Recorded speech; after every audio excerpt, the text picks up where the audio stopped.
you don't think about the future, you're doomed to repeat the past. Hi, my name's Kalabukas, and this is the Think Future podcast.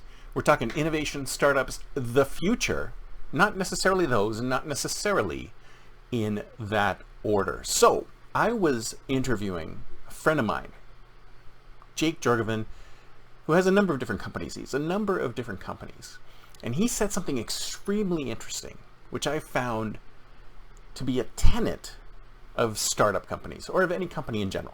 If any company is there, but especially startups, when you have small entrepreneurs, maybe an initial entrepreneur who's trying to build a business, trying to build a startup, and they're working on their startup.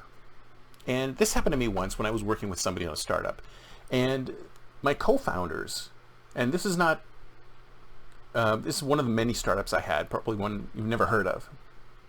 But my co-founders wanted to do something in the music space, in the music education space. And the concept that my co-founder was pushing was complicated. It was complicated. It was difficult to explain. And I thought to myself, why are we doing this way when there's an easier way to do it? So one of the things that Jake said when he was talking about one of his businesses that he had to give up on is that he came to a realization at some point during his business, when he was working his business, he said to himself, it shouldn't be this hard. It shouldn't be this hard.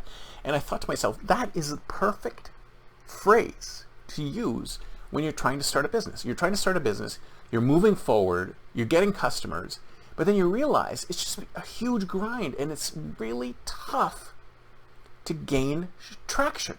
It's really tough to gain market share. And if you start thinking it shouldn't be this hard, then there's something wrong. There's something about your product and service offering that's just not capturing it for your customers. Something about your product and service is just not working for your customers. And you need to think about pivoting. You need to look at what you're doing and you need to talk to your customers, do some design thinking, connect with them and figure out what's working, what's not working, and pivot.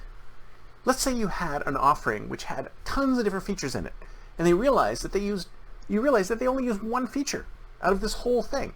You trim down your product to that one single thing, and you focus on that one single thing. And then you move forward on that one single thing that your customers want. You see, when you're thinking to yourself, it shouldn't be this hard, then something is wrong. That is an indicator. It's an indicator that something needs to give, that you need to pivot. And if you don't pivot, then maybe your company will drive into the ground. Who knows? Maybe you'll run out of cash. Maybe you'll run out of runway and then you won't be able to go anywhere. But thinking that it shouldn't be this hard is probably a warning sign that you might need to do something different.